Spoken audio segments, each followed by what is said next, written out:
నీకు వందనాలు, స్తుతులు, స్తోత్రాలు చెల్లించుకుంటున్నాను. సమస్తమును నీ ఒక్క మాట చేత, నీ వాక్యం చేత సృష్టించి, నిర్మించి, విమోచించి నీ సొంతుగా చేసుకున్న దేవా, నీకు వందనాలు, స్తుతులు, స్తోత్రాలు చెల్లించుకుంటున్నాను. వాక్యమయ్యున్న తండ్రి, ఆత్మయ్యున్న తండ్రి, అన్నిటికీ అదృశ్య దేవుడికి రూపమై ఉన్నటువంటి ప్రభువా, నిన్నేమని పొగడను తండ్రి. నిన్ను ఎంత పొగిడినా ప్రభా, ఎంత హెచ్చించినా ప్రభా, అది నా జీవితంలో తక్కువే. అటువంటి గొప్ప దేవుడవై ఉండి, మా మహోన్నతుడవై ఉండి అయ్యా, నిన్ను నీవు రిక్తుడిగా చేసుకొని యేసుక్రీస్తు నామములో ఈ లోకములోనికి వచ్చి నేను పొందవలసిన శిక్ష యావత్తును కూడా కల్వరి సిలువలో మీరు పొందినందుకు నీకు వందనాలు, స్తోత్రాలు చెల్లించుకుంటూ వస్తున్నాను. అంత మాత్రమే కాదు, కయీను హేబేలు యొక్క ఆరాధనను, అబ్రహాం యొక్క ఆరాధనను, మరియమ్మ యొక్క ఆరాధనను నా గమనంలోకి తీసుకొచ్చినందుకు నీకు వందనాలు, స్తుతులు, స్తోత్రాలు. అయ్యా, నిన్ను ఏ విధంగా ఆరాధించవలనో బయలుపరిచిన విధానం కొరకై నిన్ను స్తుతిస్తూ వస్తున్నాను. నమ్మదగిన దేవుడు, చాలిన దేవుడు తండ్రి, నీకు వందనాలు. అయ్యా, అన్నిటికంటే విన్న మీ ప్రేమ అపారమైనది. దినదినము ప్రభా, నేను అపనమ్మకంగా ఉన్నప్పటికీ ప్రభా, నీకు అవిధేయుడు లేనప్పటికీ ప్రభా, నా ఇష్టానుసారమైన కొన్నిసార్లు పడిపోతున్నప్పటికీ నీ కృప ద్వారా జ్ఞాపకం చేసుకుంటూ ప్రభా, నన్ను భద్రపరుస్తూ కాపాడుతూ సజీవ లెక్కలో వస్తున్నందుకు నీకు వందనాలు, స్తుతులు, స్తోత్రాలు చెల్లించుకుంటున్నాను. ఇచ్చిన వాగ్దానమును నా పట్ల జ్ఞాపకం చేసుకుంటూ ప్రభా, నన్ను నడిపిస్తున్న విధానం కొరకే నేను స్తుతిస్తూ వస్తున్నాను. దయగలిగిన ప్రభా, నువ్వు చూపించే ప్రేమ అపారమైనది, శాశ్వతమైనది, నిత్యమైనది, అనంతమైనదని మీరు బయలుపరిచినారు. అవును తండ్రి, మీ ప్రేమ నిత్యమైనది కాబట్టి ప్రభా, నేను దాన్ని పొందుకొని నిన్ను ఆరాధిస్తూ వస్తున్నాను, నిన్ను మహిమపరుస్తూ వస్తున్నాను.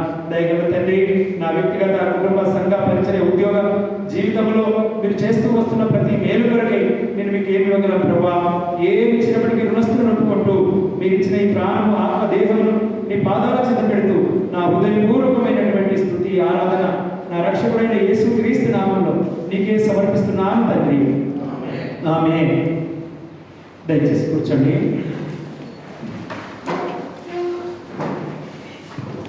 తెలుగులో 33 పాటలు పాడుకుంటాము. మొదటి 2 చరణాలు, 4, 6 చరణాలు కూడా పాడుకున్నాం. 4, 6, 1, 2. और हिंदी में 169, हिंदी में 169, 1, 2, 4, 6. सो मिलके गाएंगे. सर्व कृपा निधियतु प्रभुवा,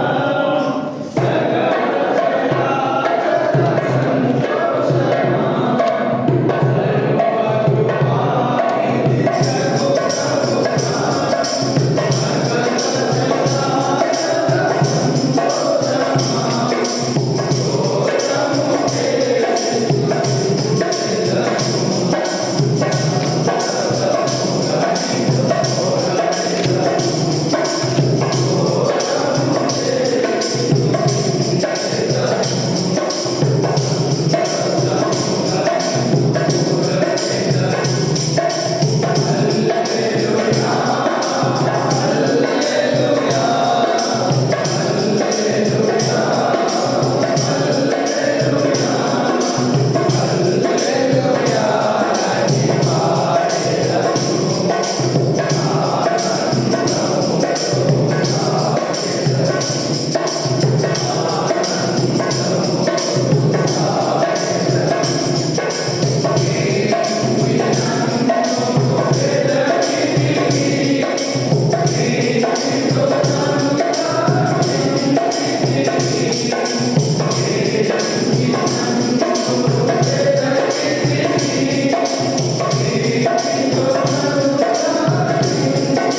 పత్రిక 3వ అధ్యాయము 12 నుంచి 15 వరకు మనం కలిసి చదువుకుందాం. अपना ध्यान मानने के लिए इब्रानियों की किताब 3 अध्याय 12 से 15 तक हम लोग तीसरा अध्याय 12 से लेकर 15 तक हम पढ़ेंगे। इब्रानियों की किताब तीसरा अध्याय 12 से लेकर 15 तक हम కలిసి చదువుకుందాం. सब मिलके पढ़ेंगे। ఇదివరకే సంపూర్ణ సిద్ధి పొంది అందరం కలిసి చదువుకుందాం.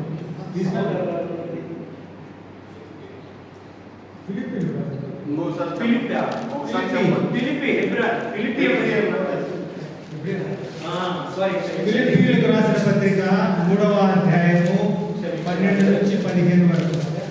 फिलिपियों की किताब तीसरा अध्याय 12 से 15 तक हम सब मिलके पढ़ेंगे। इदिवरके నేను ఇదివరకే సంపూర్ణ స్థితి పొందితే నేను ఏ మాట్లాడలేదు కానీ నేను దేనితో పడుతున్నాను దాన్ని పట్టుకున్న వాళ్ళని పరిగెత్తుతున్నాను. సహోదరులారా నేను ఇదివరకే పట్టుకున్నాను అయితే ఒకటి చేస్తున్నాను మనసులో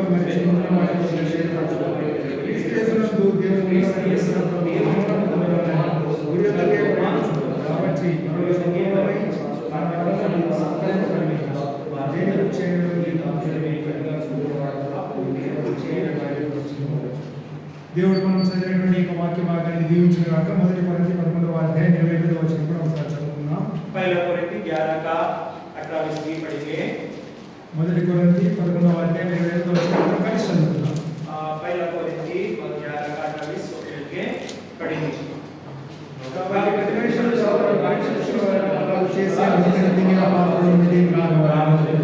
దేవుడు మనం చదివినటువంటి ఈ వాక్య భాగాన్ని దీవించును గాక. परमेश्वर इस वचन को आशीष करेंगे। దేవుని యొక్క సహాయం నిమిత్తము వచ్చిన ప్రార్థన చేసుకుందాం. प्रभु सहायता के लिए छोटे से प्रार्थना करेंगे।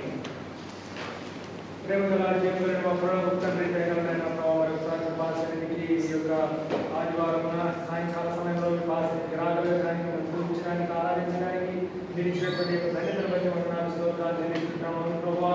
మరి మీరు చేసినటువంటి గొప్ప కార్యాన్ని ప్రభువా మరి మేము ఆత్మతోనూ సత్యంతోనూ మరి మేము ఆరాధించడానికి ప్రభువా మరి మీ యొక్క కృపను అనుగ్రహించినందుకు వందనాలు ప్రభువా. నేను కూడా ప్రభువా మరి అసత్యంలో ఉన్నప్పుడు ప్రభువా నేను దేనికి మరణానికి పాత్రమైనప్పుడు ప్రభువా మరి మీరు నన్ను జీవంలోకి నడిపించినారు. మీకు ఎంతో వందనాలు స్తోత్రాలు చెల్లిస్తున్నాను ప్రభువా. మరి నిజమైనటువంటి ఆరాధన హృదయాంతరాల్లో నుంచి మీరు కోరుచుంటున్నారు.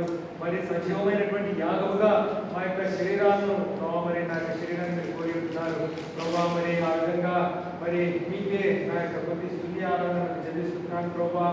మరి మీకే సంపూర్ణమైనటువంటి ఈ యొక్క ఆరాధన చెల్లిస్తున్నాను. మరి మరి ఏ విధంగా ఇది ఆరాధించిందో ఆ విధంగా మరి నా యొక్క ఘనతను లేకపోతే నా యొక్క సర్వాన్ని మీ యొక్క పాదముల చెంత చేర్చి మీకే నా యొక్క స్తుతి ఆరాధన చెల్లిస్తున్నాను ప్రభావ. మరి ఈ సమయంలో మరి మా ముందుకు తీసుకొని వచ్చినటువంటి యొక్క వాక్య భాగాన్ని బట్టి మీకు ఎంతో వందనాలు. ఫిలిప్పీయులకు రాసిన పత్రిక 3వ అధ్యాయం 12 నుంచి 15 వరకు ప్రభావ చదివినటువంటి యొక్క వాక్య భాగాన్ని మీరే మా యొక్క వెంటలో ఆశీర్వదించండి. మరి మా యొక్క హృదయాల్లో మీరే మాట్లాడండి ప్రభావ. మరి ఇక్కడ మానవుని మాటలు ఏ విధమైనటువంటి మరి సంతృప్తినివ్వవు కానీ మరి కేవలము మీరే జీవపు కలిగినటువంటి మాటలు జీవపు మాటలు కలిగినటువంటి వారు మీ యొక్క మాటలు మమ్మల్ని సంతృప్తిపరిస్తే వచ్చిన ఏ ఒక్కరు కూడా ఖాళీగా వచ్చేదంతో వెళ్ళకుండా ప్రభావ మరి మీ నుంచి ఏదైతే ఈరోజు మేము పొందనేంటున్నామో దాన్ని సంపూర్ణంగా పొంది వెళ్ళగలగడానికి మీరే సహాయం చేయమని నన్ను ఆత్మతో మీరే నింపి మీకు శిలోచాటు మెరుగుపరచండి. మరి సోదరుడు ఆను కూడా మరి హిందీలోకి మరి ట్రాన్స్లేట్ చేసుకుంటుండగా కావాల్సినటువంటి మీ కృపను అనుగ్రహించండి. తనను కూడా మీకు ఆత్మతో నింపి సరైన పదాలు వాడగలగడానికి మరి సరైన మరి సమయాన్ని మేము వృధా చేయకుండా చక్కగా మరి యొక్క వాక్యాన్ని మేము యొక్క సమయాన్ని ఉపయోగించుకోగలగాలి మీరే సహాయం చేయండి. యేసుక్రీస్తు నామములో ప్రార్థించడానికి వేడుకుంటున్నాం తండ్రి, ఆమేన్. మన జీవితాల్లో ప్రతి ఒక్కరి పట్ల కూడా దేవునికి కొన్ని ఉద్దేశాలు ఉంటున్నాయి. ఆయన ఒక ప్రణాళికలు కలిగి ఉంటున్నాడు. अपना जिंदगी में परमेश्वर का हर आदमी के लिए एक इच्छा है, एक उद्देश्य है। ఒక ఉద్దేశంతో దేవుడు ఆదామును హవ్వను కూడా సృష్టించాడు. एक उद्देश्य परमेश्वर ने आदम हव्वा को सृष्टि किया है। అయితే ఆ ఉద్దేశాన్ని నష్టపరచడానికి లేకపోతే దేవుని యొక్క ప్రణాళికను దేవుని వాడు ఇది చేయడానికి అపవాది ఎప్పుడు ప్రయత్నిస్తూనే ఉంటాడు. अभी देखो परमेश्वर का इच्छा को और परमेश्वर का उद्देश्य को जो भी है उसको तोड़ने के लिए शैतान कभी भी काम रहता है। ఇప్పుడు ఇక్కడ మనం చదివినటువంటి ఫిలిప్పీయులకు రాసిన పత్రికలో మనం ఏ విధంగా అయితే చదివినామో అపోస్తలుడైన పౌలు ఇక్కడ కొన్ని విషయాలు ఆయన బోధిస్తున్నాడు. देखिए फिलिपियों के पत्र में हम जो लोग अभी जो वचन पढ़ते आया प्रेरित पौल ने कुछ बात बताते आ रहा है। ఇక్కడ ఏమంటున్నాడంటే నా 12వ వచనంలో నేను దేని నిమిత్తం క్రీస్తు యేసు చేత పట్టబడితేనో దానిని పట్టుకొనవలెనని పరిగెత్తుచున్నాను. 12 वचन में इसे लिखा है हम किसी से पकड़ा गया है उसी को पकड़ के हम चला जा रहा हूं। किसके लिए मैं पकड़ा हूं, इसलिए वो पकड़ने के लिए मैं दौड़ रहा हूं. ఇది సంపూర్ణ సిద్ధి ఇక్కడ మనం అందుకోసం ఆయన పరిగెత్తుతున్నట్టుగా ఇక్కడ చూస్తున్నాం. उसीलिए और दौड़ने के लिए कोशिश कर रहे हैं। आप देखता इधर ఇక్కడ ఇది ఒక ఉద్దేశము దేవుడు ఆయన పట్ల కలిగి ఉన్నాడు. అదే ఉద్దేశాన్ని మన పట్ల కూడా ఆయన కలిగి ఉన్నాడు. देखिए इधर एक उद्देश्य है, एक संकल्प है, उसी संकल्प उद्देश्य हमारा ऊपर भी है। మనం కూడా దేవుడి కొరకు ఏదో చేయాలి, మన పట్ల కూడా ఆయన ఒక కొన్ని ఉద్దేశాలు మనకు కలిగి ఉంటాడు. देखो हम परमेश्वर के लिए कुछ करना ही है क्योंकि परमेश्वर हमारे ऊपर संकल्प उद्देश्य रखा हुआ है। మనల్ని ఆయన పట్టుకోవడానికి లేకపోతే మనం రక్షించడానికి ఆయన పరలోకాన్ని విడిచిపెట్టి ఒక లోకానికి రావాల్సి వచ్చింది. क्योंकि हमको पकड़ने के लिए और हमको उद्धार देने के लिए परमेश्वर यीशु मसीह परलोक से इधर धरती पे आया है। మనల్ని మన ద్వారా ఆ యొక్క సాతానుని అపవాదిని సిగ్గుపరచాలని ఆయన కోరుతున్నాడు. हमारे द्वारा अपवादी को शर्म करने के लिए उसका उद्देश्य है। అయితే మనం ఈ యొక్క లోకములో మనం ఈ యొక్క విశ్వాస జీవితములో జీవించేటప్పుడు మనల్ని ఈ యొక్క దారి నుంచి తప్పించేదానికి ఆ యొక్క ఉద్దేశాల నుంచి తప్పించేదానికి అపవాది అనేవాడు ఎప్పుడు ప్రయత్నిస్తూనే ఉంటాడు. हमारा जिंदगी का यात्रा में हम परमेश्वर के रास्ते में चलेंगे तो लेकिन अपवादी उस रास्ते से हमको हटाने के लिए और शैतान कभी भी और काम करते रहता है। ఆ యొక్క ఏ విధంగా అంటే కొన్ని అడ్డంకులు తీసుకుని రావడం ద్వారా क्योंकि किसी रीति से बोले तो हमको कुछ रुकावट करने के लिए లేకపోతే మన యొక్క మనస్సుల్లో కొన్ని తలంపులను కలిగించడం ద్వారా और हमारा मन में और प्रभु का विरोध सोच लेके आने का है, లేకపోతే కొన్ని భయాలు మన యొక్క హృదయాల్లో కలిగించడం ద్వారా और कुछ डर का बात लेके आना, ఇవన్నీ కలిగిస్తూ వాడు మనల్ని నిరుత్సాహపరిచి దేవుని యొక్క ఉద్దేశాల నుంచి మనం దూరం అయిపోయడానికి కూడా ప్రయత్నిస్తుంటాడు. तो ऐसा सिचुएशन परिस्थिति हमारी जिंदगी में लेके आकर हमको पीछे हटाने के लिए उस कोशिश करता है। కొన్నిసార్లు ఏం చూపిస్తాడంటే कई बार क्या दिखाता है, మనకు పూర్వం మనము ఏ విధంగా మనం తప్పిపోయినామో ఏ విధంగా మన పతనాలు ఉన్నాయో వాటిని చూపిస్తూ మనల్ని వాడు నిరుత్సాహపరుస్తుంటాడు. कई बार हमारा पिछले जिंदगी में क्या क्या किया था और किसी से रीति से गिर गया था, कैसा दोष किया था, वो सब कुछ को हमारा सोच में लेके आता है। లేకపోతే కొన్నిసార్లు నీవు మనకు ఒక విధమైనటువంటి అంటే మనం పొందినటువంటి విజయాలు లేకపోతే వాటిని చూపించి వాటి ద్వారా మనం గర్వించేటట్టు కూడా మన యొక్క హృదయాల్లో వాడు ప్రతి చేస్తుంది. कई बार देखिए हमारा ज्ञान के द्वारा हमारा जिंदगी में जो कमाया हुआ है जो भी ज्ञान के बढ़ोतरी है उसके द्वारा घमंडी बन के और परमेश्वर का रास्ता से हटाने के लिए कोशिश करता है। ఏదో ఒక విధంగా దేవుని ఉద్దేశాల నుంచి మనం తప్పించాలని किसी रीति से भी परमेश्वर का उद्देश्य से और संकल्प से हटाने के लिए वो कोशिश करता है। అందుకని ఇక్కడ అపోస్తలుడైన పౌలు అంటున్నాడు నేను ఇక్కడ పాతవి అంటే నాతో గడిచిన వాటిని నేను మర్చిపోతున్నాను, ముందున్న వాటి కొరకే పరిగెత్తుతున్నాను. इसीलिए इस चैप्टर में हम देखता है प्रेरित पौल ने बोलता है हम पीछे वालों को भूल जा रहा है, जो सामने है उसके लिए हम भाग रहे हैं। అంటే ఆ యొక్క వెనుకున్న వాటిని మర్చిపోమంటే వెనుకున్న పతనాలు కావచ్చు విజయాలు కావచ్చు ఏవైతే ఆయన పరుగు పందెంలో ముందుకు వెళ్ళడానికి ఆటంకంగా ఉన్నాయో వాటన్నిటిని మర్చిపోయి ముందుకు వెళ్తున్నాడు. वो पिछले वाला बोले तो जो विजय पाया भी हो सकता है, हार गया भी हो सकता है, जो कुछ भी है, लेकिन सबको भूल जाके जो परमेश्वर के रास्ते में चलने के लिए भाग रहा है। అది మనం చూసినట్లయితే అపోస్తలుడైన పౌలు ఆయన ఒక మంచి విజ్ఞానం అంటే జ్ఞానవంతుడు. देखिए प्रेरित पौल ने इस विषय में बहुत ज्ञानी है, ఎందుకంటే ఆయన ఆ రోజుల్లోనే గమలీయేలు పాదముల దగ్గర ఆయన చదివినాడంటే ఒక గొప్ప యూనివర్సిటీలో చదివిన వ్యక్తిలాగా మనము ఆయన పరిగణించవచ్చు. क्योंकि प्रेरित पौल ने उसी जमाने में गमलीएल का पौल का भाषा उस यूनिवर्सिटी में पढ़ा बोले तो वो कितना ज्ञानी है आप सोच सकता है। అంత మాత్రమే కాదు ఆయనకు రోమా పట్టణ పౌరసత్వం కూడా ఉంది.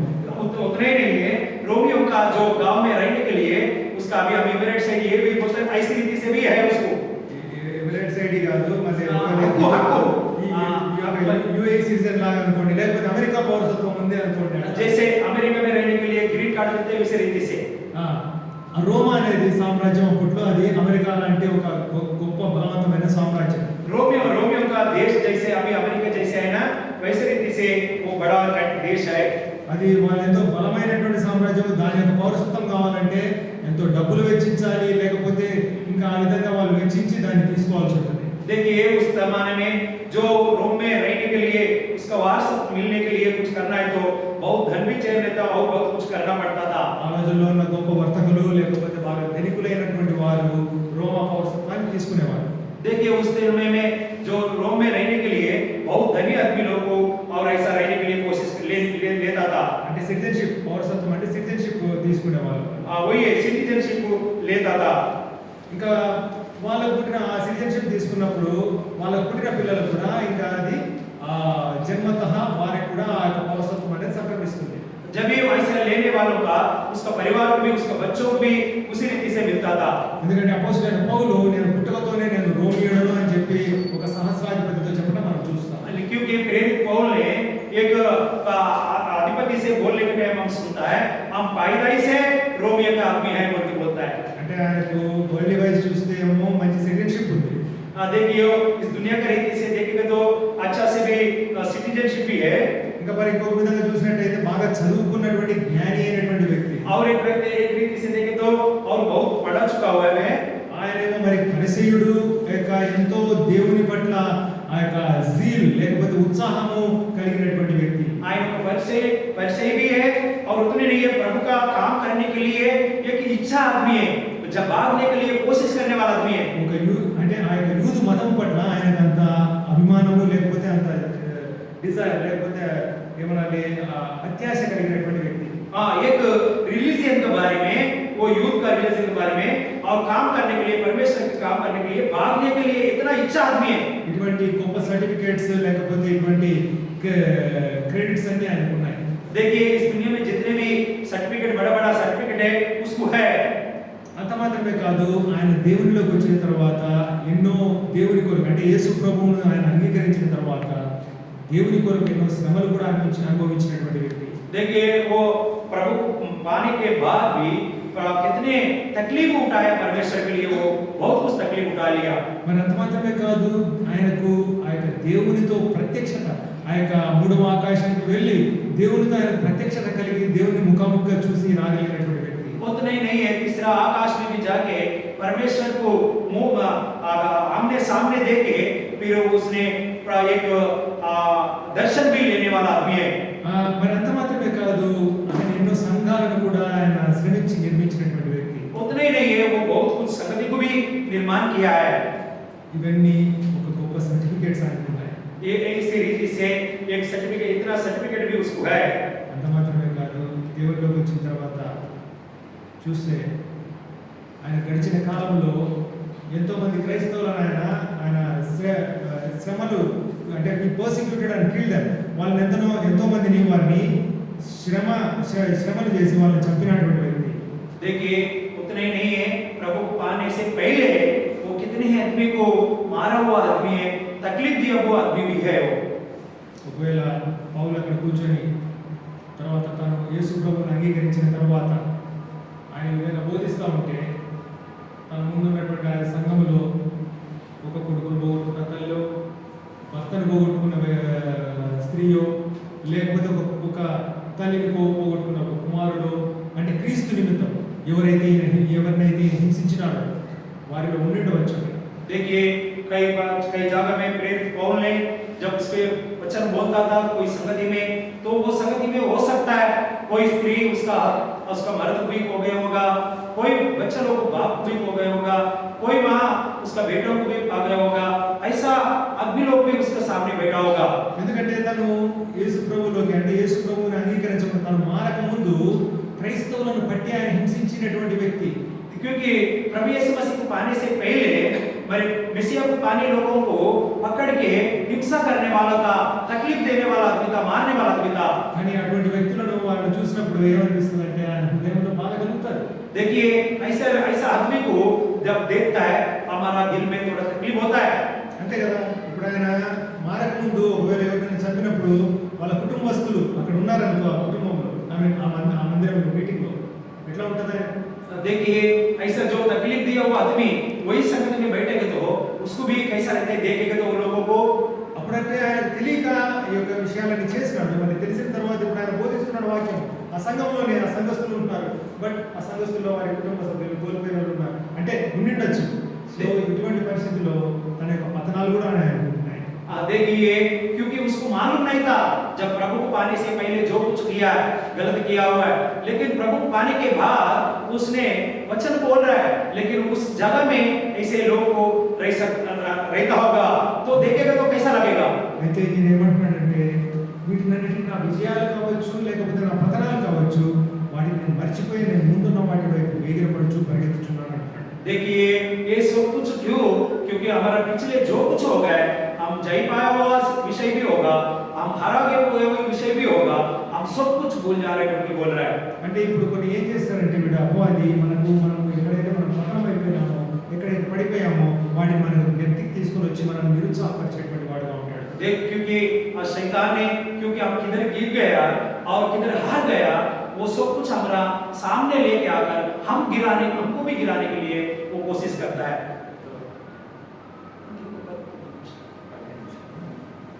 సో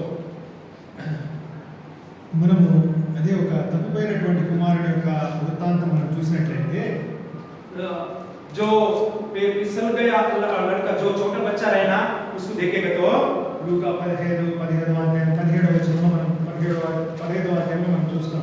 लूका का सुसमाचार 15 अध्याय में हम देखता है उस वचन को. కాకపోతే ఏంటంటే అక్కడ జస్ట్ మనం చదవడానికి మనకు సమయం లేదు. నేను జస్ట్ ఒక చిన్న విషయాన్ని చెప్పాలనుకుంటున్నాను. क्योंकि हम अभी पढ़ने का नहीं है, लेकिन उसमें से कुछ छोटे विषय बताने के लिए कोशिश कर रहा है. మనందరికీ తెలుసు ఆ తప్పిపోయినటువంటి కుమారుని యొక్క విషయం.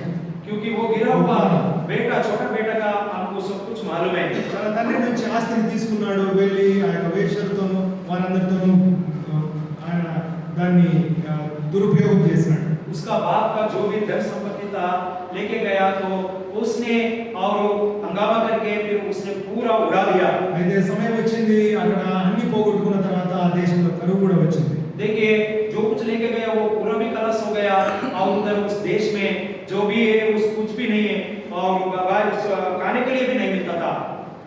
తినడానికి తిండి లేదు కాబట్టి మందులు తినే పొట్టునైనా తిని కడుపు ఆకలి తీర్చుకోవాలనుకున్నాడు. क्योंकि खाने का कुछ भी नहीं मिलता था, जो सुअर खाता था वो खा के अपना भूख को मारने के लिए कोशिश किया. అక్కడ ఒక మంచి మాట అక్కడ రాయబడింది. उधर एक अच्छा बात लिखा हुआ है.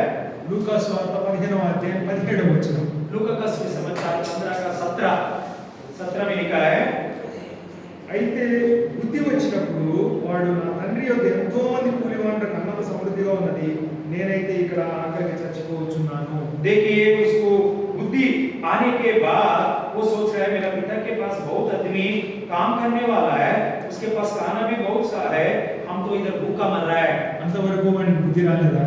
उससे पहले उसको बुद्धि नहीं है कि क्या ना नहीं है. వాడికి బుద్ధి ఉంది కానీ ఆ బుద్ధిని వేరే విధంగా అది ఉపయోగపడింది. क्योंकि उसको ज्ञान है लेकिन वो गलत रास्ता में इस्तेमाल किया. వాడు ఒకవేళ బుద్ధి వచ్చినప్పుడు వాడు తిరిగి వాడు లేచి నేను తండ్రి దగ్గరికి వెళ్ళాలన్నప్పుడు అది సామాన్యమైనటువంటి పని కాదు. देखिए उसको जब ज्ञान आया, याद आया, बुद्धि मिला तो उठ के उसका पिता का पास जाता है बोल के सोचने का वो सामान्य बात नहीं है. వాడు అక్కడి నుంచి లేచి వెళ్ళాలి అంటే వాడికి ఎన్నో జ్ఞాపకం వచ్చింటాయి.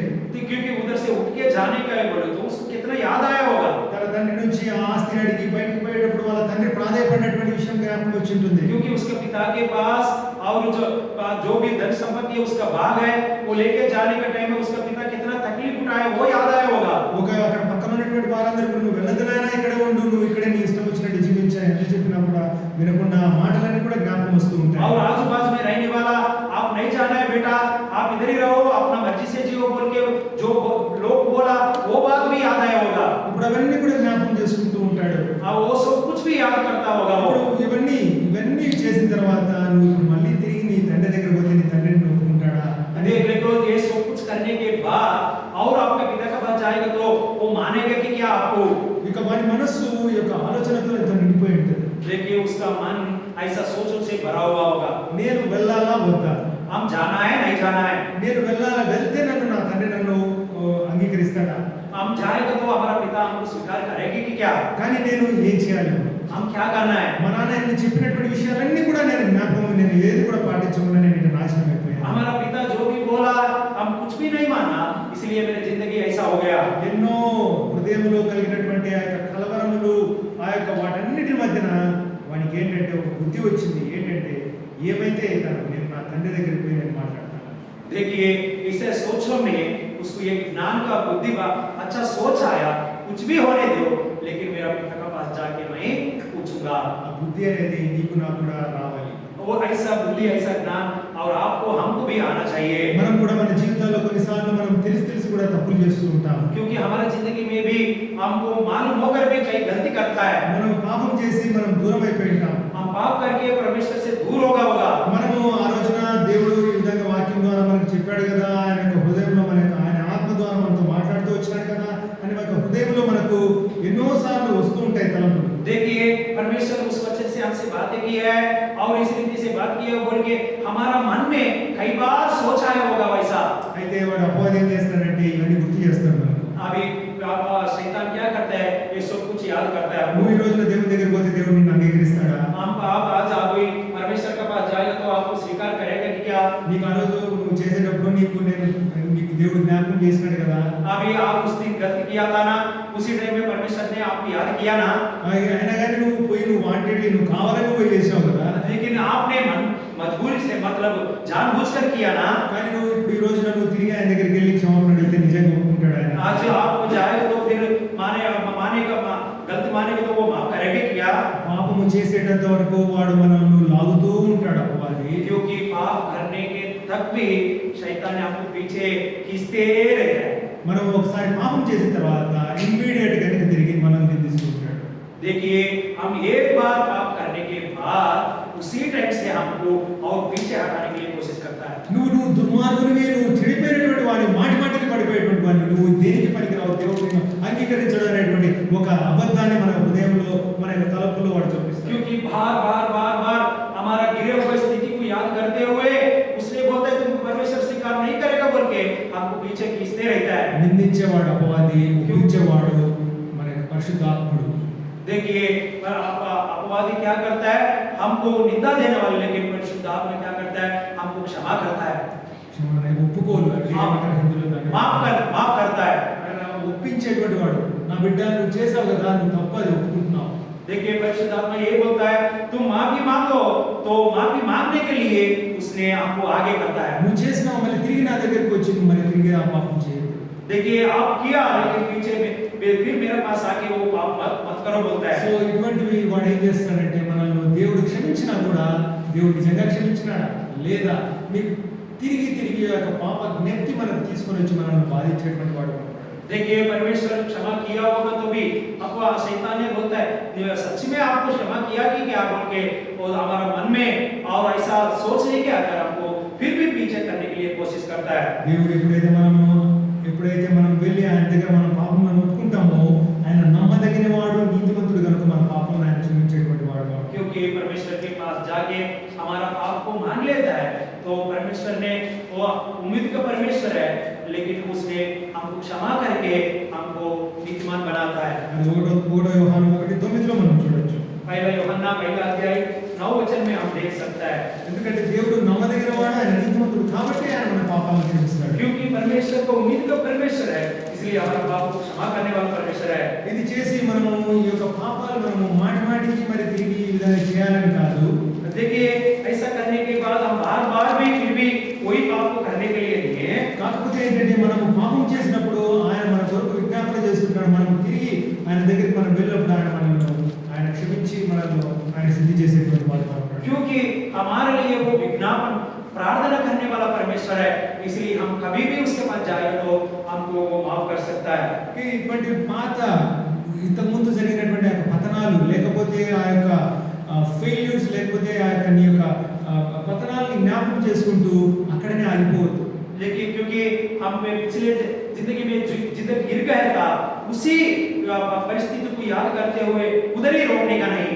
ఎక్కడైతే పడిపోయావో దాన్ని గుర్తించి నువ్వు తిరిగి లేచి దేవుని దగ్గరికి, తండ్రి దగ్గరికి రా, ఆయన నిన్ను స్వీకరించేటువంటి వాడు. हम किधर गिर गया था तो उसी परिस्थिति को परमेश्वर के सामने लेके आकर मान लेगा तो परमेश्वर आगे चलने के लिए देगा। తప్పిపోయినటువంటి కుమారుడు అక్కడ కూర్చొని అయ్యే వాటినే తన యొక్క పతనాన్ని గురించి శోభిస్తూ లేకపోతే ఏడుస్తూ అక్కడ రోధిస్తూ అక్కడే కూర్చొని ఉండి ఉంటే తనకి ఎప్పుడు కూడా తన తండ్రి ద్వారా తను అంగీకరించబడేటువంటి వాడు కాదు. अब जो गिरा हुआ छोटा बेटा है, जिधर गिर गया था उधर ही सोच के उधर ही बैठेगा, तो अगर उठ के अपना पिता के पास नहीं आएगा तो वो कभी क्षमा नहीं पाता था। కాకపోతే ఏంటంటే వాడు లేచి వాడి బుద్ధి వచ్చింది, ఏంటంటే నా తండ్రి నన్ను అంగీకరిస్తాడనేటువంటి బుద్ధి వచ్చింది. సో లేచి వెళ్ళాడు. क्योंकि वो उठकर हमारा पिता मेरे को माफ करेगा बोल के वो ज्ञान आने के बाद उठकर पिता के पास आ गया। మన యొక్క పాపం నిమిత్తం మనం దుఃఖించడం అనేది అది ఆమోదయోగ్యమైనది. तो देखिए हमारा पापों के लिए हम दुख करना हमारा होता है। ఇంకా అది ఎక్కువగా దాన్ని మనం నిందించుకొని మనం దాని గురించి మనం ఎక్కువగా నిందించుకోవాల్సిన అవసరం లేదు. क्योंकि उसके बारे में सोच के अपना आप को गिराने का कोशिश नहीं करना है। ఎందుకంటే మనకు దైవ చిత్తానుసారమైనటువంటి దుఃఖము మనకు అది రక్షణ కలుగజేస్తుంది. क्योंकि परमेश्वर का इच्छानुसार का दुख जो है वो हमको मन फिराता है और उसको पाप का क्षमा देता है। 2 కొరింథీ 7వ అధ్యాయం 10వ వచనంలో అది రాయబడింది. दूसरा कोरिन्थी और 7 अध्याय 10 वचन में ఇది అటువంటి ఆ పతనాన్ని మనం జ్ఞాపకం చేసుకుంటూ అక్కడే కూర్చోవాలని దేవుడు మనల్ని కోరడం లేదు. क्योंकि हमारा जो गिरा हुआ स्थिति को याद करते हुए उधर ही बैठना बोल के परमेश्वर का इच्छा नहीं है। ఒక చిన్న విషయాన్ని మీకు జ్ఞాపకం చేయాలనుకుంటున్నాను. एक छोटे बात याद करेंगे। ఇద్దరు వ్యక్తులు ఉన్నారు, ఇద్దరు శిష్యులే. दो शिष्य चेला लोग है, ఇద్దరు కూడా యేసు ప్రభుతో పాటు తిరిగారు. दो भी प्रभु यीशु मसीह के पास घुमा हुआ है। ఒకరేమో యేసు ప్రభు వారిని అప్పగించినాడు, एक तो प्रभु यीशु मसीह को पकड़ के दिया, కానీ ఇంకొక వ్యక్తి ఏమో యేసు ప్రభు ఎవరో నాకు తెలియదని ఆయన నిరాకరించాడు. और एक चेला है वो प्रभु यीशु मसीह कौन है हमको मालूम नहीं है बोला। ఆ అప్పగించినటువంటి వ్యక్తి యూదా తను ఆ యొక్క దుఃఖము ఎక్కువైపోయి ఆయన ఏం చేశాడు, ఉరి పోసుకొని చచ్చిపోయాడు. देखिए जो पकड़ के दिया है वो यूदा है, तो अपना दुख ज्यादा हो गया, जाके फांसी लगा के मर गया। అయితే పేతురు ఏం చేశాడంటే తను ప్రభువాన్ని తృణీకరించినానని చెప్పి దేవుని దగ్గర మిక్కిలి ఏడ్చి ఆయన దేవుని దగ్గర ఒప్పుకున్నాడు. लेकिन पतरस परमेश्वर के पास प्रभु यीशु मसीह के पास आके वो बोलता है परमेश्वर मैं बहुत बड़ा गलती किया है, मेरे को माफी करो बोल के परमेश्वर के पास माफी मांगता ఆయన है। క్షమాపణ పొందినాడు, అక్కడ వాడు నరకానికి పాత్రుడయ్యాడు. क्योंकि उसने क्षमा पाया, लेकिन उसने नरक का जिम्मेदारी हो गया। నీ జీవితంలో ఎటువంటి పతనమైనప్పటికీ ఎటువంటి పతనాలు నీకు పూర్వస్థితిలో ఉన్నా దేవుని దగ్గరకు వచ్చి క్షమాపణ అడిగినప్పుడు ఆయన క్షమించేటువంటి వాడుగా ఉంటాడు. क्योंकि आपका हमारा जिंदगी में जो पिछले स्थिति परिस्थिति जो भी हो, लेकिन परमेश्वर के पास आके हम माफी मांगना है। నేను నా యొక్క పాపములను ఒప్పుకొందును అనుకుంటుని ఆయన క్షమించినాడని కీర్తనలు 32:5లో ఉంటుంది. ఇంకా అడగలేదు, అనుకుంటుని అని ఉంటుంది. देखिए भजन संहिता में लिखा हुआ है तुम्हारा पाप को माफी मांगेगा बोल के सोचा है, उसका माफी मिल गया। क्योंकि और आगे अभी तक भी माफी नहीं मांगा, लेकिन उसने अपना मन में एक निर्णय लिया। ఇంకొకటి రెండవదిగా ఏం చూస్తామంటే దేవుని యొక్క మంచితనం. దేవుడు మనల్ని ఎక్కువ ఆశీర్వదించింటాడు. ఆ యొక్క ఆశీర్వాదాలు కూడా ఎక్కువగా తలంచుకొని మనం ఆ యొక్క గర్వానికి లోను కాకూడదు. क्योंकि परमेश्वर का और एक बात भी होगा हमारी जिंदगी में, परमेश्वर हमको बहुत आशीष दिया होगा, ज्यादा आशीष दिया होगा। ऐसा आशीष पाने के बाद हम घमंडी से प्रभु यीशु मसीह को भी हम अलग रास्ता से जाता है। దేవుని నుంచి ఆశీర్వాదాలు పొందిన తర్వాత మనము we should become humble. మనం నమ్రత దీనత్వం కలిగి ఉండాలి. देखो हम परमेश्वर से आशीष पाने के बाद और भी ज्यादा नम्रता होना है और ज्यादा परमेश्वर को हम अपने आप को समर्पित करना है। ఇప్పుడు దావీదును దేవుడు ఎంతగానో ఆశీర్వదించినాడు. परमेश्वर दाऊद को बहुत आशीष किया है। కాకపోతే ఆయన ఎంతగా హెచ్చించినాడంటే దేవుని యొక్క మందిరం యొక్క ప్రణాళిక, మందిరాన్ని కట్టేటువంటి ఆ యొక్క గొప్ప ధన్యత ఆయనకి ఇచ్చాడు. कितना आशीष किया बोलेगा तो दाऊद को अपना मंदिर बनाने के लिए जो कुछ चाहिए वो सब कुछ बता दिया। అంటే దావీదు ఏమంటాడంటే ప్రభువా నన్ను ఇంతగా దీవించడానికి నేను ఏమాత్రం వాడిని, నువ్వు నన్ను ఇంతగా ఎందుకు దీవిస్తున్నావు అని చెప్పేసి 2 సమయాలు, ఇప్పుడు సమయం లేదు కాబట్టి ఇంటికి వెళ్ళి చదవండి, లేకపోతే తర్వాత చదువుకుని నోట్ చేసుకోండి. 2 సమయాలు 7వ అధ్యాయము 19 నుంచి ఇంకా ఆఖరి వరకు మనం చూసినట్లయితే ఈ యొక్క మాటలన్నీ మనం చూడొచ్చు. दूसरा समूएल 7 अध्याय 19 से लेकर नीचे देखेंगे तो आपको पढ़ सकता है उधर। दाऊद बोलता है इतना आशीष करने के लिए हमारा जिंदगी क्या है, कुछ भी नहीं है, लेकिन आप इतना आशीष क्यों कर रहे बोल के बोलता है उधर। 18వ వచనం ప్రభువా నీవు నన్ను ఇంతగా హెచ్చించుటకు నా కుటుంబం ఏపాటికి నేను ఎంతటి వాడను అంటున్నాడు। देखियो 18 वचन में बोलता है हमारा परिवार को हमको आशीष करने के लिए हम क्या चीज है बोल के बोलता है। దేవుడి లోకంలో మనం సుఖంగా ఉండటానికి లేకపోతే మనకు ఆయా విధములైనటువంటి ఆశీర్వాదాలు ఆయన మనకి చూపుతాడు। देखो इस दुनिया में हम सुख सुविधा से जीने के लिए परमेश्वर हर तरीके से हमको आशीष दे रहा है।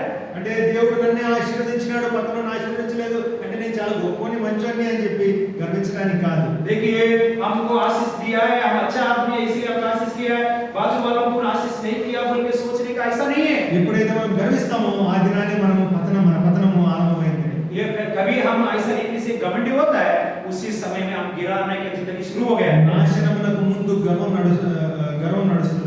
देखिए नाशन होने से पहले घमंडी हमारा सामने चलता है। సో ఎప్పుడైతే దేవుడు మనం ఆశీర్వదిస్తుంటాడో ఆ యొక్క పాత ఆశీర్వాదాలను జ్ఞాపకం చేసుకొని దేవునికి మనము వినయ విధేయత కలిగి ఉండాలంటే మనం గర్వించకూడదు। देखिए हमारा पिछले का जो भी परमेश्वर आशीष दिया है उसको याद करते हुए प्रभु को नम्रता दिखाना है, लेकिन हम घमंडी नहीं होना है। అయితే అపవాది ఏం చేస్తాడంటే వాడు మనలో యొక్క గర్వాన్ని కలుగజేసి మనం ఆ సంపూర్ణ స్థితి పొందకుండా మనం దేవుని యొక్క ప్రణాళిక నుంచి దూరం అయిపోవడానికి వాడు ప్రయత్నిస్తాడు। क्योंकि अपवादी शैतान ने क्या करता है, हम भरपूर आशीष नहीं पाने के लिए और परमेश्वर के साथ नहीं चलने के लिए हमको रास्ता से हटाने के लिए देखता है। మన పాత పతనాలైనా కావచ్చు, పాత విజయాలైనా కావచ్చు, వాటిని ముందుంచుకొని మనం గర్వపడాల్సిన అవసరం లేదు, మనం వాటి యొక్క పతనాలను చూసుకొని మనం దుఃఖించాల్సిన అవసరం లేదు।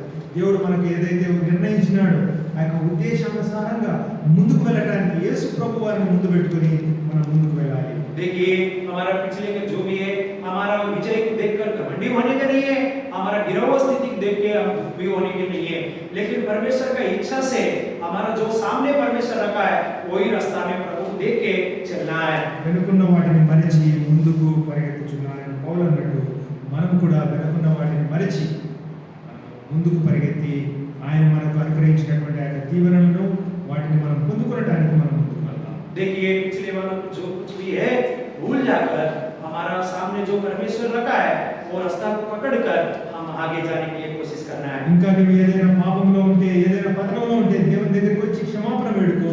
ఆ యొక్క క్షమాపణ పొందినటువంటి పరిస్థితిలో అటువంటి స్థితిలో నీ యొక్క బలలో పాల్గొనవచ్చు। देखिए और कितने भी गिरा हुआ पाप में है तो परमेश्वर के पास आके माफी मांगने का है और उसके बाद हम प्रभु का मेजबान में भाग ले सकता है। దేవుడి యొక్క వాక్యాన్ని గ్రహించు। परमेश्वर इस वचन को आशीष करे। आज आइए उठन पे आइए, रंडी मोकला रंडी లో ఉన్నామా, ఏ పరిస్థితిలో ఉన్నామని మనల్ని మనం పరీక్షించుకుందాం। ఇంకా మనల్ని క్షమిస్తాడో లేదో అని అనుమానం ఆలోచనలు ఉంటే వాటి నుంచి బయటకు వచ్చి ప్రభువును క్షమాపణ అడిగి ప్రార్థించుకుందాం। ప్రేమ తండ్రి, కృపగలైన సజీవుడైన మా తండ్రి, నీ వందనాలు స్తోత్రాలు, మా గమనంలోకి తీసుకొచ్చిన నీ లేఖన భాగాలన్నిటి బట్టి స్తుతిస్తున్నా। దయగల ప్రభావ వాటిని మా హృదయంలో ధ్యానించుకొని మా హృదయం మంచుటకు, మా నోరారా తండ్రి క్షమాపణ అడుగుటకు, మా హృదయపూర్వకంగా తండ్రి పశ్చాత్తాపడుటకు దయగల తండ్రి నీ కృప చూపించుము, సహాయం చేయము। తద్వారా తండ్రి క్షమాపణ పొందిన అనుభవం గల వారమై తండ్రి మేము ఇందులో చేయడానికి నీ కృప చూపించమని యేసుక్రీస్తు నామములో ప్రార్థిస్తున్నాము తండ్రి, ఆమేన్।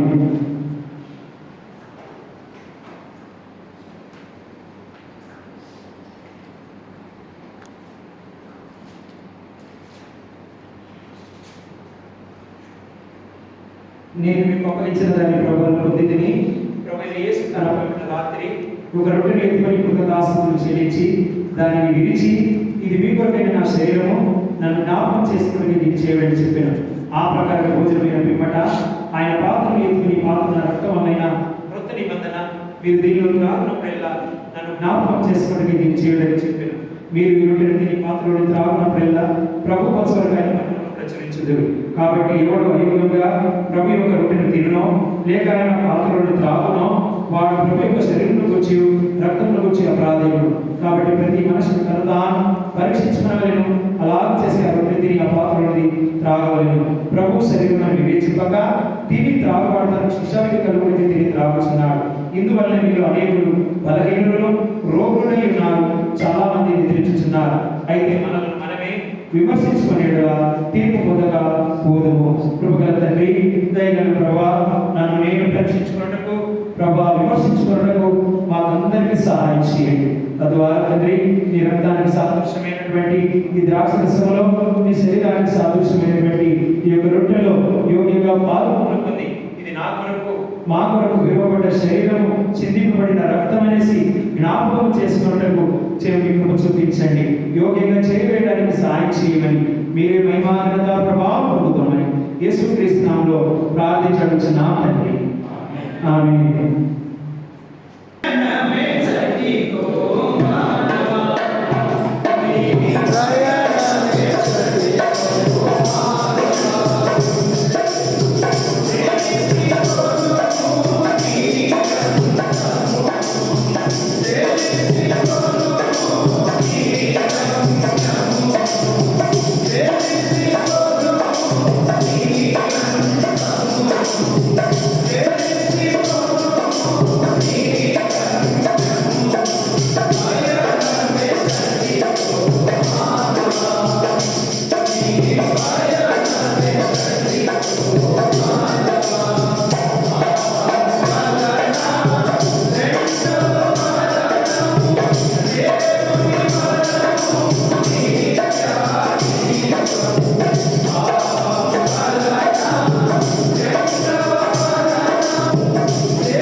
సంఘ ప్రార్థనతో నుంచి 10 గంటల వరకు కాబట్టి వీలైన వాళ్ళు దయచేసి వచ్చి ఆత్మ బుధవారము అంగిలి కూడిక కొరకు కూడా ప్రార్థించండి.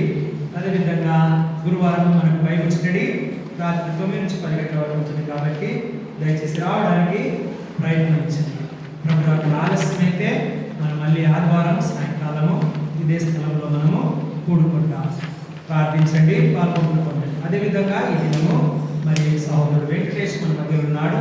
తన జన్మదిన సందర్భంగా సంఘాన్ని ప్రేమించి తన ప్రేమ విందు సమర్పిస్తూ వచ్చాడు. కాబట్టి మనం బయట మరి భోజన సహవాసాన్ని కూడా కలిగి ఉంటాం. అందరూ పాల్గొంపులు పొంది వెళ్ళవలసిందిగా కోరుచుకుంటాం. ప్రార్థించుకుందాం, మోకరించండి.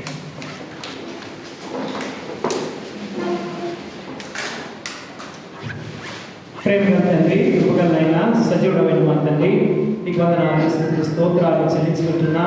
సాయంకాల సమయంలో నిబిడలమైన మేము ఎక్కడి వారు ఎవరమైనప్పటికీ ప్రభా బేతేలు సంఘము ద్వారా తండ్రి నీ సన్నిధికి వచ్చి తండ్రి నిన్ను ఆరాధించి నీ రక్త మాంసంలో పాల్గొని పొందే భాగ్యాన్ని ఇచ్చినందుకు నీకు వందనాలు స్తోత్రాలు. ప్రభా మా గమనంలోకి తీసుకొచ్చిన ప్రతి లేఖన భాగం విని విడిచిపెట్టే వారంగా కాకుండా దాన్ని గ్రహించి అర్థం చేసుకున్న వారమై ప్రభా మా జీవితాలను సమకూర్చుకుంటూ మా ప్రభా నీ యొక్క గురి నీవే ఉంటున్నావు కాబట్టి తండ్రి నీ యొక్క మా పరుగును పడముట్టించుకోవడానికి మీ కృప చూపించమని ప్రార్థిస్తూ వస్తుంటున్నా. ఈ లోక యాత్రలో నా తండ్రి మా పయనం ఎటు ఉన్నదో మేము పరీక్షించుకుంటూ మా బ్రతుకును వెళ్ళబుచ్చుకొని మీరు ఇచ్చిన ఆశీర్వాదమును మేము అనుభవిస్తూ ప్రభా నేను మహిమపరుస్తూ నీకు విధేయ కలిగి ప్రతి భాగ్యాన్ని కలిగించమని ప్రార్థిస్తూ వస్తుంటున్నా. ముఖ్యంగా తండ్రికి ఎవరెవరు ఏ బాధల్లో ఇబ్బందుల్లో మరి తండ్రి మనోవేదనలో ఉన్నారో తండ్రి మీ కృప చూపించి సాయం చేయండి. ముఖ్యంగా చార్లెస్ వాళ్ళ నాన్న చాలా దీనమైన స్థితిలో ఉంటున్నాడు. మీరే సాయం చేసి లేవనెత్తి మీరే మహిమ పొందుకోమని ప్రార్థిస్తూ వస్తుంది. కృప చూపించండి తండ్రి, సహాయం చేయండి. అదేవిధంగా ఇప్పుడు బయట సావసులు కూడా మీరు కృప చూపించండి. ముఖ్యంగా తండ్రి నిన్ను ప్రేమించి తీసుకొచ్చి నీ అర్పణలను దీవించి ఆశీర్వదించి ప్రభు నీ సంఘ మా తండ్రి నీ రాజ్య మహిమ కొరకు వాడబడినట్లు సాయం చేయమని యేసుక్రీస్తు నామములో స్తుతించి ప్రార్థించుచున్నాం తండ్రి. ఆమేన్. తండ్రి దేవుని ప్రేమయు ప్రభు యేసుక్రీస్తు కృపయు పరిశుద్ధాత్మ యొక్క నిన్న సహవాసం తలలు వంచిన మనకును సర్వలోకములో నమ్ముకున్న పరిశుద్ధులందరికీ సదాకాలం యేసుక్రీస్తు ప్రభు యొక్క రాజ్యంలో ప్రవేశించే పడేంత వరకు తోడయుండి నడిపించునుగాక. ఆమేన్. అందరికీ ప్రైజ్ లార్డ్.